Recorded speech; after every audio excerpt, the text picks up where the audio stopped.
The doctors gave me 2 more months. I got on a plane to see my daughter one last time, only to find her unconscious, in the intensive care unit, her entire body covered in bruises. While my little girl was dying on that hospital bed, her husband was partying in his penthouse, with strangers laughing and talking as if he had nothing to worry about. I called someone I hadn't spoken to in years. 60 minutes later, that wealthy heir was on his knees begging in front of me. But the damage had already been done. All of them would learn the meaning of facing consequences. Before I tell you what happened next, drop a comment below. Where are you watching this from? Because what I'm about to share, it could happen in any city, to any family. The plane's descent into Chicago felt like falling through ice.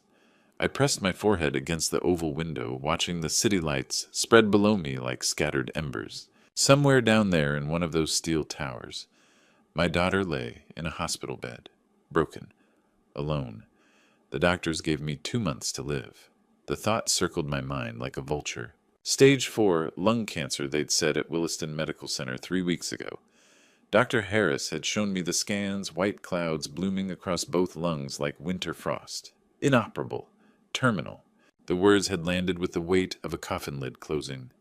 I'd nodded, shaken his hand, walked out into the North Dakota wind, and kept walking until my legs gave out behind the parking lot.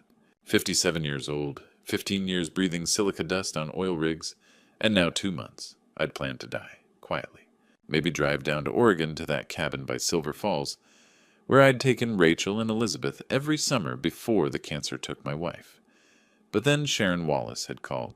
Your daughter's in the ICU. 2 months suddenly felt like forever. The plane touched down at O'Hare with a jolt. I hadn't slept in 36 hours. My carry-on held 1 change of clothes, a bottle of painkillers, and the last photo I had of Rachel 7 years old, gap-toothed, holding up a base we'd caught together on the Rogue River. That was before she'd met Kenneth Rutherford at some charity gala and called me 3 years ago to say she was getting married. I don't need you, Dad. I have Kenneth now. Her voice had been cold, distant. Rachel, wait. The line went dead. I'd stared at my phone for an hour afterward, my thumb hovering over the call button, but I never pressed it. If she didn't need me, maybe it was better that way. Maybe Kenneth Rutherford, heir to a commercial real estate empire, could give her the life I never could. I'd been wrong. The taxi ride to Northwestern Memorial Hospital took 40 minutes through rush hour traffic. I watched the city blur past glass skyscrapers, neon signs, crowds of people who didn't know they were dying. Everyone was dying. Some people just knew the deadline. The hospital loomed ahead, a massive complex of brick and steel that smelled like disinfectant and desperation. I paid the driver with trembling hands and stepped into the fluorescent glare of the emergency entrance. I'm looking for Rachel Crawford, I told the receptionist. She typed without looking up. ICU. 4th floor. But visiting hours. I'm her father. Something in my voice made her pause. She glanced up, saw whatever was in my eyes, and nodded. 4th floor. Elevator on your left. The elevator ride felt longer than the flight. When the doors opened, Sharon Wallace was waiting. She looked like she'd aged 10 years since the last time I'd seen her back, when Elizabeth was dying, and Sharon had been the night nurse who'd held my hand when I couldn't stop shaking. Now she was shaking. Mr. Crawford, her voice cracked. I'm so sorry. She came in unconscious. Broken ribs, skull fracture, bruises around her neck. Sharon's eyes filled with tears. I didn't know who else to call. My jaw tightened. Where is her husband? Sharon looked away. This isn't the first time. She's been here 3 times in 8 months. Each time Kenneth Rutherford brings cash. Pays off whoever needs paying. Makes it disappear from the records. She met my eyes. But this time I couldn't stay quiet. I felt something cold and sharp settle in my chest. Not fear, not grief. Rage. Pure crystalline rage that burned hotter than any cancer. I clenched my fists until my knuckles turned white. The fluorescent lights buzzed overhead. Somewhere down the hall, a machine beeped steadily, counting down someone's heartbeat. My voice came out low and steady like the rumble before an earthquake. Take me to her, now. The ICU door swung open with a soft hiss. Cold blue light spilled into the hallway. The mechanical rhythm of a ventilator filled the air, steady, relentless, like the ticking of a clock. I stepped inside, and the door closed behind me with a click that sounded like a cell locking. Rachel lay in the center of the room, small and broken beneath white sheets. My breath caught in my throat. This wasn't my daughter. This was a stranger wearing her face. The girl I remembered had bright eyes and a quick laugh. The woman on this bed was a ghost. Her left eye was swollen shut, bruised deep purple and black. A ventilator tube ran down her throat. Her right arm was encased in plaster from wrist to elbow. But it was her neck that made my knees buckle. Dark fingerprints circled her throat like a necklace. I stumbled forward, gripping the bed rail, my vision blurred. For a moment I wasn't in this sterile room anymore. I was standing in our backyard in Williston, and Rachel was 7 years old, with skinned knees and pigtails wobbling on a purple bicycle. "Don't let go, Daddy." Her laughter had been like sunlight. I'd run alongside her, one hand on the seat, until she'd found her balance, and pedaled away from me, shrieking with joy. "I'm doing it! I'm really doing it!" I blinked. The memory shattered. Sharon's voice came from behind me, soft and broken. "This is the third time in 8 months." I turned slowly.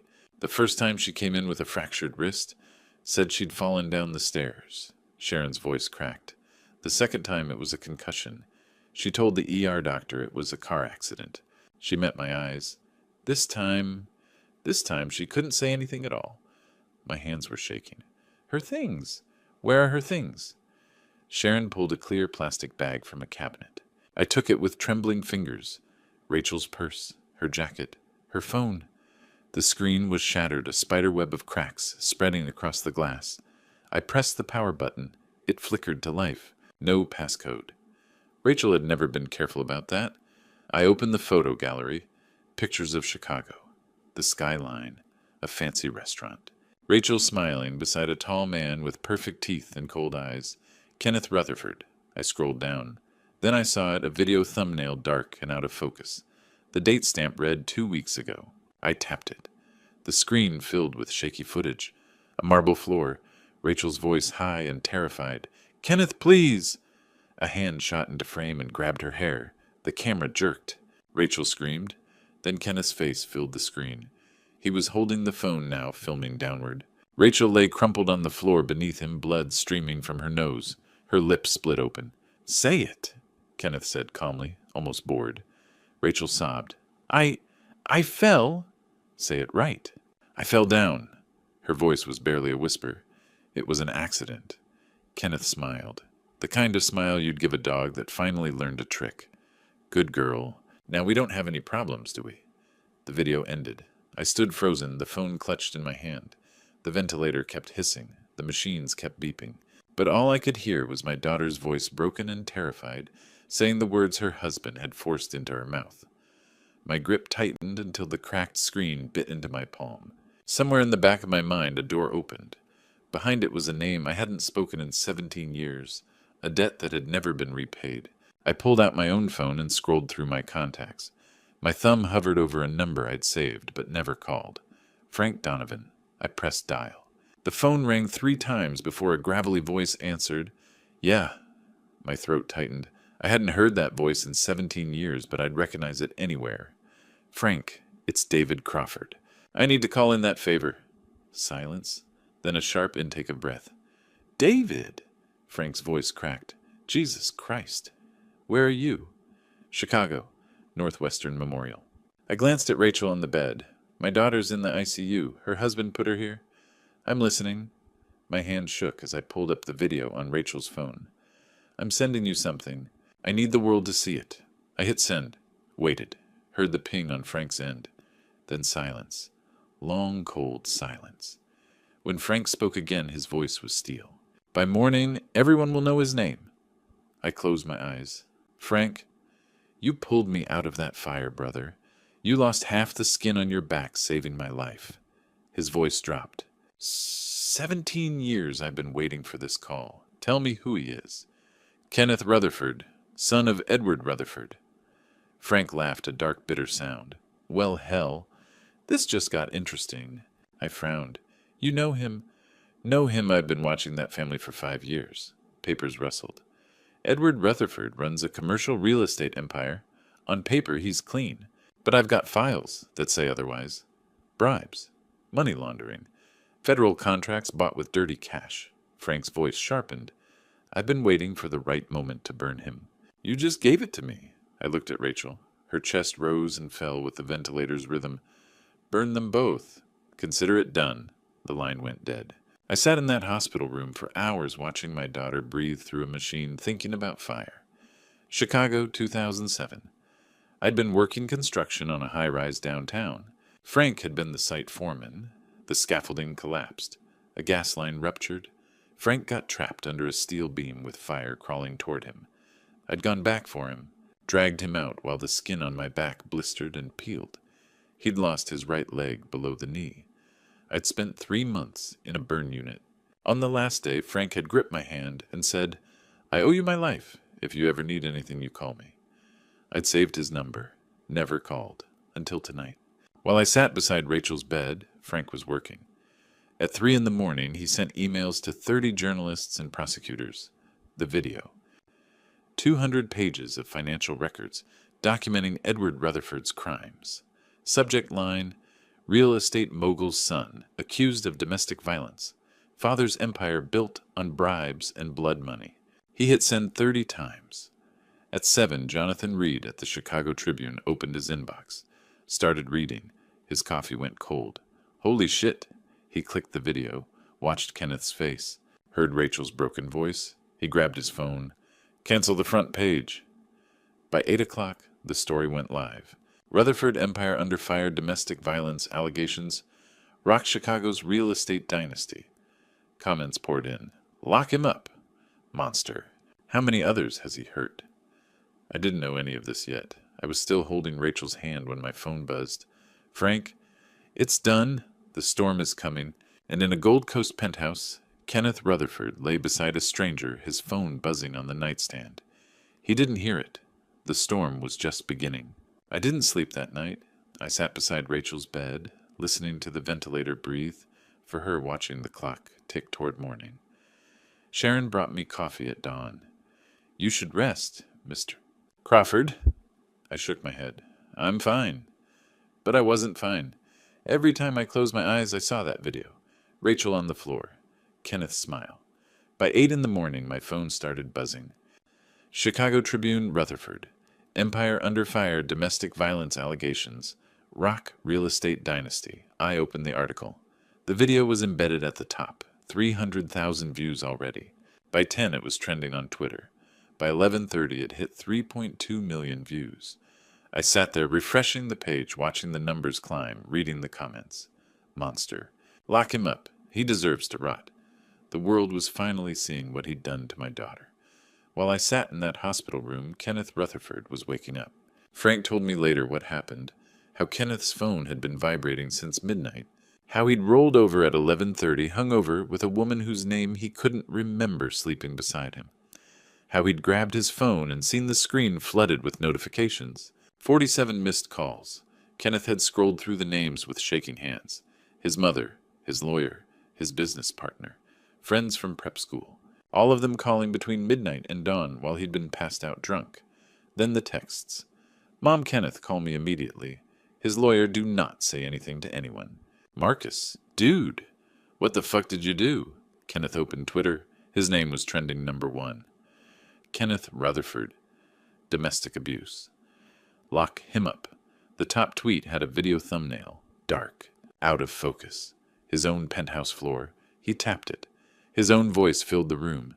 Say it. Rachel's broken whisper. I fell down. His smile. Good girl. 3.2 million views. Frank said Kenneth's blood had turned to ice. He'd dropped the phone and stumbled to the bathroom. Vomited. When he looked in the mirror, the man staring back looked like a stranger. A monster. Kenneth called his father. Edward Rutherford answered on the first ring. Where the hell have you been? Dad, what's happening? They arrested me an hour ago. Federal agents, fraud, bribery, racketeering? Edward's voice cracked. They froze everything. Congratulations, Kenneth. You just destroyed 30 years of work. Dad, I didn't. Don't call me again. The line went dead. Kenneth tried his lawyer. Voicemail. Marcus. No answer. 5 more calls. Business partners. His wedding party. None of them picked up. The woman in his bed woke up, saw his face on her phone, grabbed her clothes, and ran. "You're a monster."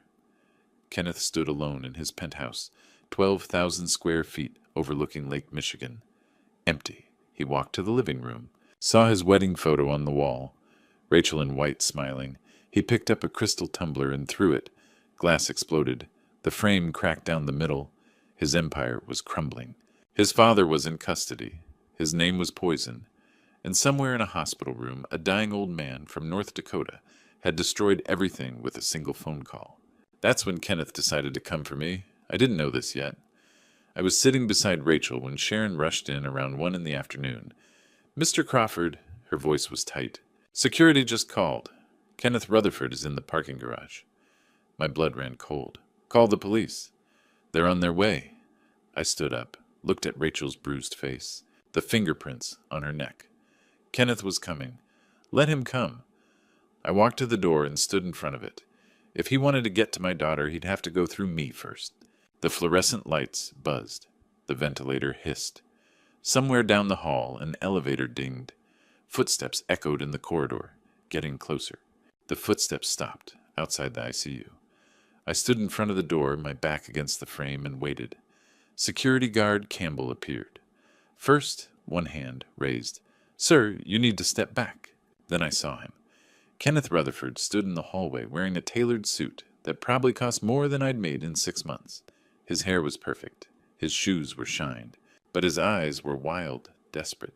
This was the man who'd put my daughter in the ICU. "I need to see my wife," Kenneth said, his voice tight. I stepped forward. Campbell moved between us, but I kept my eyes locked on Kenneth's face. "Leave!" My voice came out cold and steady. "Now!" Kenneth's jaw clenched. "You don't understand." "I understand perfectly." I took another step. Campbell's hand pressed against my chest, holding me back. "You broke her bones. You made her say she fell. You filmed it." My voice dropped lower. "You'll never see her again." Kenneth's face went red. "She's my wife." "She's my daughter." Kenneth lunged forward. Campbell grabbed him, pushed him back against the wall. "Mr. Rutherford, there's a restraining order. You need to leave now, or I'm calling the police." "Call them," I said. Kenneth stared at me over Campbell's shoulder. For a moment I saw something flicker in his eyes. Not remorse, not shame. Hatred. "This isn't over," Kenneth said quietly. "Yes, it is." Campbell pulled out his radio. "Security to ICU floor 4. I need police assistance." Kenneth shook him off, straightened his suit, and turned toward the elevator. But before the doors closed, he looked back at me one last time. I didn't look away. That evening I sat beside Rachel's bed and watched her breathe. The swelling around her eye had gone down slightly. The bruises were turning from purple to yellow-green. The next morning Frank called. "Kenneth made bail," he said. $750,000. Judge Porter set conditions. GPS monitor. Can't come within 1,000 feet of the hospital. Curfew from 8 p.m. to 6 a.m. "He's out." My hands tightened on the phone. "For now. But he violated the restraining order yesterday. That's on his record. Next time he slips up, he's done." I hung up and looked at Rachel. Still unconscious. Still broken. But alive. That night, around 10 o'clock, I was reading an old newspaper when I heard a sound. A small, broken whisper. "Dad." I dropped the paper and stood up so fast the chair fell over. Rachel's eyes were open, just barely. Her right eye was still swollen shut, but her left eye found mine. "Dad?" Her voice cracked. "You came." I grabbed her hand, careful not to touch the IV line. "I'm here, sweetheart. I'm not going anywhere." Tears spilled down her bruised face. "I'm sorry. I'm so sorry." "No." I leaned closer, my voice shaking. "You have nothing to be sorry for. Nothing. You hear me?" She sobbed, and I thought about Elizabeth. 3 years before she died, when Rachel was still a kid, she'd grabbed my hand and made me promise. "She'll need you one day. Promise me you'll be there." I'd promised, and I'd almost broken it. "I should have answered when you called," Rachel whispered. 3 years ago, I should have... Shh. None of that matters now. I squeezed her hand gently. "I'm here, and I'm not leaving you again." Rachel closed her eyes and cried, and I sat there holding her hand until she fell asleep. Miles away in a Gold Coast penthouse, Kenneth Rutherford sat in the dark. The GPS monitor on his ankle glowed green. His phone buzzed with voicemails. Creditors, lawyers, former friends, 47 messages. He deleted them all. Then he opened his laptop and typed 2 words into the search bar. David Crawford. 2 days after Kenneth made bail, Frank called me at dawn. "I'm watching him," he said. "Something's not right." I was sitting beside Rachel's bed. She'd been awake for a day now, her voice hoarse, but every word a gift. "What do you mean?" "Kenneth's been in his penthouse for 48 hours. GPS hasn't moved, but my gut's screaming." Frank paused. "Don't eat or drink anything that doesn't come from hospital staff. Nothing delivered. Promise me." "You think he'll try something?" "I know he will. Just promise." "Okay, I promise." Frank had already rented a gray sedan and parked across from Kenneth's building. Old habits. When your instincts scream, you listen. At 2 in the afternoon, Kenneth's Mercedes pulled out. Frank followed. Kenneth drove south into rougher neighborhoods, pulled into a south side strip mall, got out wearing a baseball cap and sunglasses, walked into a small pharmacy. Frank waited camera ready. 15 minutes later, Kenneth came out with a brown paper bag, no label, cash transaction. Frank called an old contact, a pharmacist. If someone buys heart medication off the books, what are they getting? Digoxin. Treats arrhythmias. But high doses, fatal. Stops the heart. "Looks like a natural heart attack." Frank's blood ran cold. "How much kills someone?" 30 milligrams less if they're already sick." Frank hung up and called me. "David, I mean it. Don't eat anything. Kenneth just bought poison." He followed Kenneth back to his penthouse. 3 hours passed. At 6, a man walked into Kenneth's building carrying a takeout bag. 30 minutes later, he walked out with a Lou Malnati's bag. Frank followed him straight to Northwestern Memorial. He parked illegally and ran inside, flashing his old badge. "Which floor is David Crawford?" 4th. Frank was already running. I was telling Rachel about Silverton when Sharon walked in smiling. "Mr. Crawford, someone dropped this off." She held up a Lou Malnati's bag. "Soup. You must be starving." My stomach growled. I hadn't eaten since breakfast. "Who sent it?" "Card says from a friend. How thoughtful." She set it down. The smell hit me: tomato sauce, garlic, sausage. God, it smelled good. I opened the container. Steam rose, minestrone thick with vegetables. I picked up the spoon, dipped it in, lifted it toward my mouth. The door slammed open. "David, don't!" Frank stood there, breathing hard, face white. The spoon clattered to the floor. Soup splattered across the tiles. I followed Kenneth. He bought digoxin. Frank was gasping. I watched him crush pills through his window, mixed it into soup, paid someone to deliver it. He looked at Sharon. "Test that." "Now." Sharon grabbed the container and ran. 30 minutes felt like forever. Sharon returned with a lab report, hands shaking. "Digoxin, 600 milligrams." Frank closed his eyes. "Jesus Christ." "What does that mean?" Rachel asked. "The lethal dose is 30 milligrams," Sharon whispered. "This has 20 times that. If you'd eaten even a few spoonfuls, I would have been dead within the hour." Rachel cried. I held her hands, shaking. Frank called the police. Just before midnight, 2 detectives knocked on Kenneth's door. Kenneth answered in a silk robe, scotch in hand, smirking. "Gentlemen, check my ankle monitor. I've been home all evening. Kenneth Rutherford, you're under arrest for attempted murder." Kenneth laughed. "You can't prove anything." Detective Rodriguez played a recording. Marcus Webb's voice. Kenneth said he'd forgive my $15,000 debt if I delivered a package to Northwestern Memorial. David Crawford.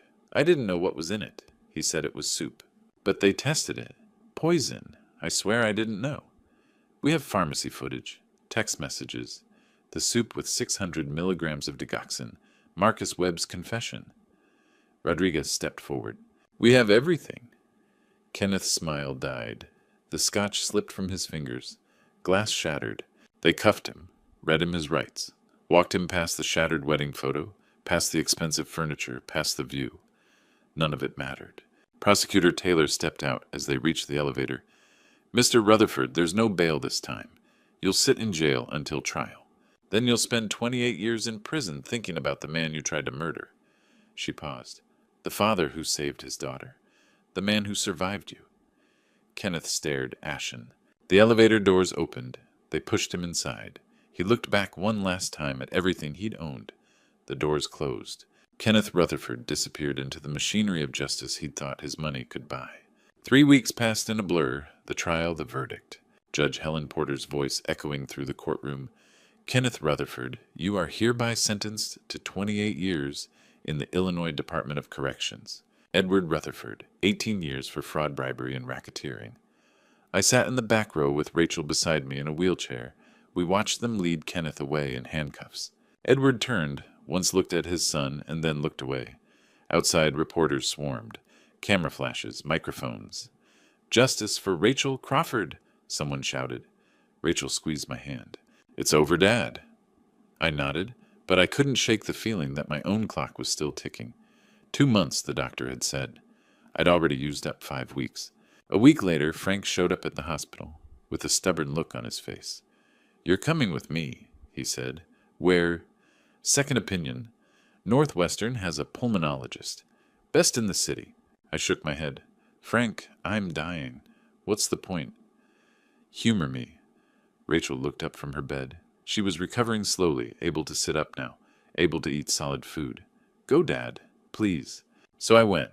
Dr. Karen Miller was a small woman with sharp eyes and steady hands. She pulled up my scans from Williston on her computer screen and studied them for a long time without saying anything. Then she frowned. "Mr. Crawford, this doesn't look like cancer." My heart stuttered. "What?" "These patterns." She pointed at the white clouds on the screen. "They look like pneumoconiosis, occupational lung disease." "Did you work with silica dust, mining, drilling?" 15 years, I said slowly. "North Dakota oil fields, fracking." Dr. Miller nodded. "That would do it. Silica dust causes scarring in the lungs. The nodules, the opacities, they can look like cancer on a scan, especially if the radiologist isn't familiar with occupational diseases." She turned to face me. "I want to do a biopsy, just to be sure." "A biopsy?" I stared at her. "You're saying I might not have cancer." "I'm saying we need to rule it out." 2 weeks later, I sat in the same office with Rachel beside me. She'd insisted on coming. Frank stood by the door, arms crossed, that same stubborn look on his face. Dr. Miller walked in holding a folder. "Mr. Crawford," she sat down. The biopsy results came back. I held my breath. "You don't have cancer." The words hit me like a freight train. The Williston doctor misread your scans. What you have is advanced pneumoconiosis with severe bacterial infection. It's serious. You've got significant lung damage from 15 years of silica exposure, but it's not cancer, and it's treatable." Rachel grabbed my hand. "Dad, with proper care, antibiotics, oxygen therapy, pulmonary rehabilitation, you could live 10 years, maybe more." Dr. Miller leaned forward. "Mr. Crawford, you're not dying. Not yet." I couldn't speak, couldn't move. Rachel was crying. Frank was grinning like an idiot. "I don't understand," I finally said. "Dr. Harris told me." "Dr. Harris made a mistake." Dr. Miller's voice was gentle. "Rural hospitals don't always have access to specialists. He saw the scans, saw the nodules, and made an assumption. It happens more often than it should."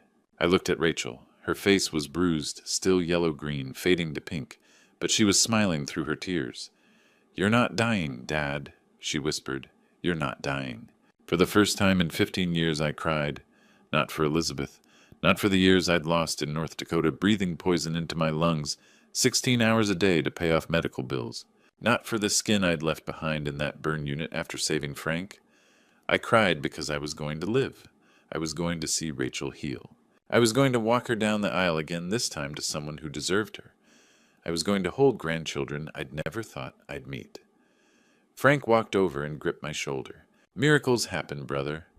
6 months later, Rachel and I stood in front of a small wooden house in Silverton, Oregon. The roar of Silver Falls echoed in the distance. Pine trees surrounded us. The air was clean and cold and smelled like rain. Rachel was 6 months pregnant. Her bruises were gone. Her smile was real. She looked at me, ready to start over. "Dad." I looked at the cabin, at the river beyond, at my daughter alive and whole. "Yeah," I said, "I'm ready." 18 months after I stepped off a plane believing I had 2 months to live, I sat on the porch of a cabin in Silverton, Oregon, watching fireflies dance over the river. I was 59 years old. My hair had gone mostly gray. I'd lost 20 pounds. but I was alive. Rachel came out with 2 cups of coffee and sat beside me. Inside through the screen door, I could hear James Crawford Jr. babbling to himself. 18 months old, my grandson. Dr. Miller called, Rachel said. Your scans are stable. She said you could have another 10 years, Dad. Maybe more. I watched the fireflies drift like tiny lanterns across the water. 10 years. That's enough to watch him grow up. Rachel leaned her head on my shoulder. More than enough. I thought about the last time I'd sat by a river like this. Rachel had been 7 years old, squealing with joy as I taught her to ride a bike along the gravel path. Elizabeth had been alive, packing sandwiches in a picnic basket, laughing at us. Don't let go, Daddy. I won't, sweetheart. I promise. And Elizabeth, years later, lying in a hospital bed, her hand in mine. She'll need you one day. Promise me you'll be there. I'd promised, and I'd almost broken it. I finalized the divorce 6 months ago, Rachel said quietly. It's done. Kenneth and his father are both serving their sentences. The Rutherford empire collapsed. Everything they built is gone. Good, I said. That's where they belong. Rachel was quiet for a moment. Then she said, You saved me, Dad. You came when I needed you most. I turned to look at her. The bruises were long gone. Her smile was real. She looked like the girl I remembered, the one who'd believed I could do anything. No, sweetheart, I said. You saved me. She frowned. What? I thought I came to Chicago to die, but I came to live. I squeezed her hand. You gave me a reason to stay. Inside, James started crying. Rachel stood up. I'll get him. She disappeared into the cabin, and I sat there alone listening to the river, watching the fireflies. They say when you're dying, your life flashes before your eyes. But that's not what I saw. I saw the future.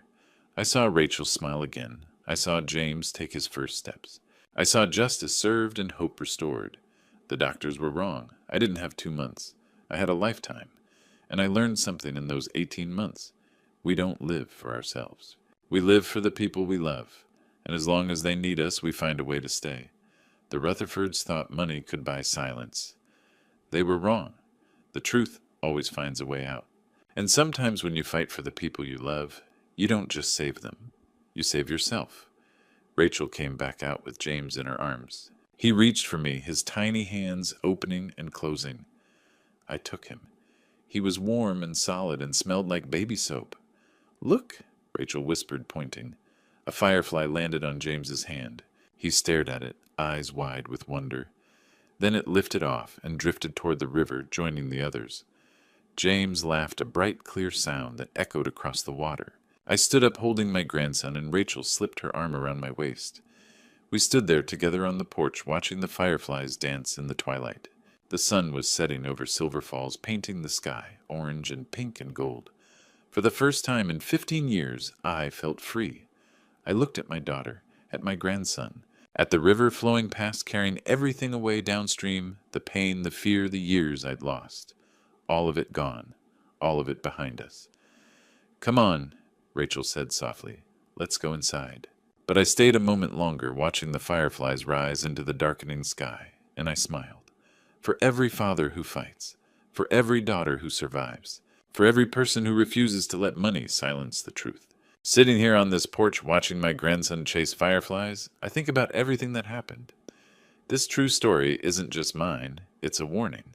These grandpa stories we tell aren't just entertainment. They're lessons bought with pain. Don't be like I was. Don't wait until you think you're dying to show up for the people you love. I wasted 3 years being proud, being hurt, letting silence build walls between me and Rachel. 3 years I can never get back. God gave me a second chance, but not everyone gets that. Here's what this grandpa learned the hard way. Your children need you, even when they say they don't. Especially when they say they don't. If I'd answered that phone 3 years ago, if I'd swallowed my pride and stayed in Rachel's life, maybe Kenneth would never have dared to hurt her. God doesn't always send you warning signs with flashing lights. Sometimes he sends you a phone call at 3 a.m. Sometimes he gives you 2 months to live just to see if you'll finally do what matters. This true story taught me that love isn't about being right. It's about showing up, fighting, refusing to let go even when everything tells you to walk away. God didn't just save my life when that diagnosis turned out wrong. He saved my soul when he gave me a reason to live my daughter, my grandson, and the chance to be the father I should have been. If you've got someone you've been silent with, call them today. Don't wait. Because the greatest grandpa stories aren't about the ones who showed up at the end. They're about the ones who never left. If this true story touched your heart, comment below. Share these grandpa stories. Subscribe for more stories about faith and family. God bless you.